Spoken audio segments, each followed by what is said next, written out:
Hello children. आज हम पढ़ेंगे कक्षा 8 हिंदी का 12वां पाठ सुदामा चरित, जिसके रचयिता हैं नरोत्तम दास जी। यहाँ नरोत्तम दास जी के सुदामा चरित से कुछ पदों का वर्णन किया गया है, जिसमें से पहला पद है, सीस पगा न जगा तन में प्रभु जाने को आही बसे के ही ग्रामा, धोती फटी तुलसी लटी दुपटी अरूपाए उपानह को नहीं सामा, द्वार खड़ो द्विज दुर्बल एक रयो किसो वसुधा अभिरामा, पूछत दीन दयाल को धाम बतावत अपनो नाम सुदामा। तो इस पद में नरोत्तम दास द्वारा रचित काव्य सुदामा चरित से अवतरित किया गया है।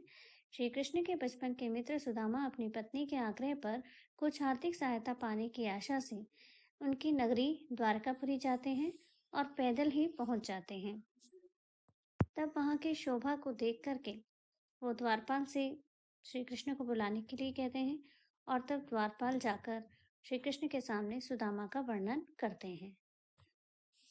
वे कहते हैं, जब सुदामा महल के सम्मुख खड़े थे तब द्वारपाल ने महल के अंदर जाकर श्री कृष्ण को बताया, हे प्रभु, बाहर महल के द्वार पर एक गरीब सा व्यक्ति खड़ा हुआ है, जिसके सिर पर ना तो पगड़ी है और न ही शरीर पर कोई कुर्ता है।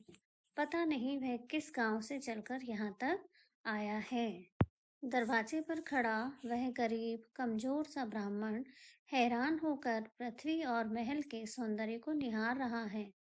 वह चकित सी अवस्था में है। वह दीन दयाल अर्थात आपका निवास स्थान पूछ रहा है और अपना नाम सुदामा बता रहा है। तो इस प्रकार सुदामा जी का वर्णन द्वारपाल ने श्री कृष्ण के सामने जाकर के किया, जो कि इस पद में बताया गया है। दूसरा पद इस प्रकार है, ऐसे बिहार विवाई निसो पग कंटक चाल लगे पुनि जोए, हाय महा दुख पायो सखा तुम आए इते न किते दिन खोए, देखे सुदामा की दीन दशा करुणा करके करुणा निधि रोए, पानी परात को हाथ छुओ नहीं नैनन के जल सो पग धोए। विवाइन से तात्पर्य होता है पैरों की एड़ियों का फट जाना और कंटक यानी कांटे। तो यहाँ पे कहा गया है कि जब श्री कृष्ण को पता चला कि द्वार पर उनके बचपन के सखा सुदामा खड़े हैं, तब वे दौड़ कर आए और उन्हें आदर सहित अंदर लिवा लाए। कृष्ण अपने मित्र सुदामा की दुर्दशा को देखकर बहुत दुखी हुए। श्री कृष्ण ने अपने सुदामा की दीनता और गरीबी को देखा और वे अपने मन ही मन में बहुत शोक करने लगे। उन्होंने पानी की परात पैर धोने के लिए मंगवाई। श्री कृष्ण ने सुदामा के पैरों की ओर नजर डाली तो देखा कि उनके पैरों में कांटे के जाल लगे हुए हैं। सुदामा नंगे पैर चलकर आए थे इतनी दूर, तो उनके पैरों में विवाइयां भी फटी हुई थीं और उनके पैरों का हाल बेहाल था। उनकी इस दीन दशा को देख करके श्री कृष्ण बहुत परेशान हो गए और उन्होंने अत्यंत व्याकुल होकर कहा कि हे मित्र, तुमने इतना दुख पाया, तुम इतने दिन तक यहाँ क्यों नहीं आए? तुम्हें पहले ही आ जाना चाहिए था। क्यों इतना कष्ट भोगते रहे? सुदामा की बुरी हालत देखकर श्री करुणा के निधान श्री कृष्ण रोने लगे। उन्होंने सुदामा के पैरों को धोने के लिए परात मंगाई, पर उस पानी को उन्होंने छुआ तक नहीं। अपने नेत्रों के बहने वाले जल से, आंसुओं की धार से ही उन्होंने अपने मित्र सुदामा के पैरों को धो दिया। अर्थात श्री कृष्ण की आंखों से निकली अश्रुधारा से मित्र सुदामा के पैर धुल गए। कहने का तात्पर्य है कि श्री कृष्ण को सुदामा की दीन दशा देखकर अत्यंत कष्ट हुआ।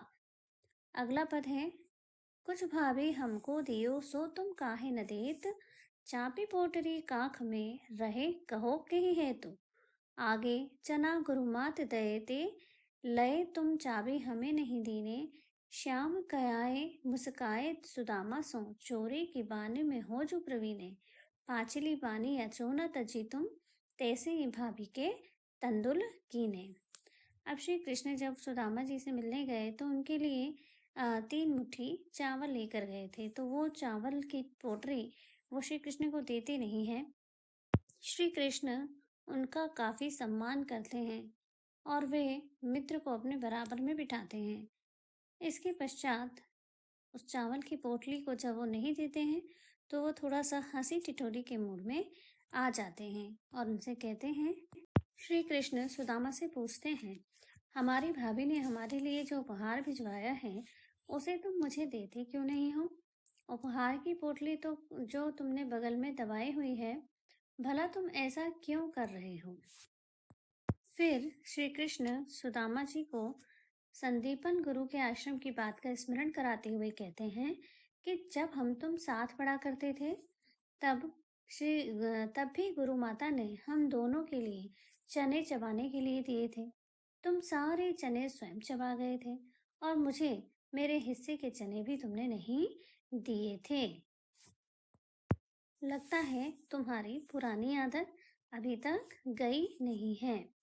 श्री सुदामा ने श्री कृष्ण को चने नहीं दिए थे, वो बात उनको बार बार स्मरण करा रहे हैं और कहते हैं कृष्ण मुस्कुराकर कि लगता है चोरी की पुरानी आदत अभी तक तुम्हारी गई नहीं है। तुम इस कला में प्रवीण हो, कुशल हो। तुम अभी भी चावल की पोटली को बगल में दबाए अपने पास लिए बैठे हो, वो भी तुम मुझे नहीं दे रहे हो। अर्थात श्री कृष्ण सुदामा के संकोच को समझ जाते हैं कि वो पोटली क्यों नहीं दे रहे हैं और उनसे पोटली ले लेते हैं।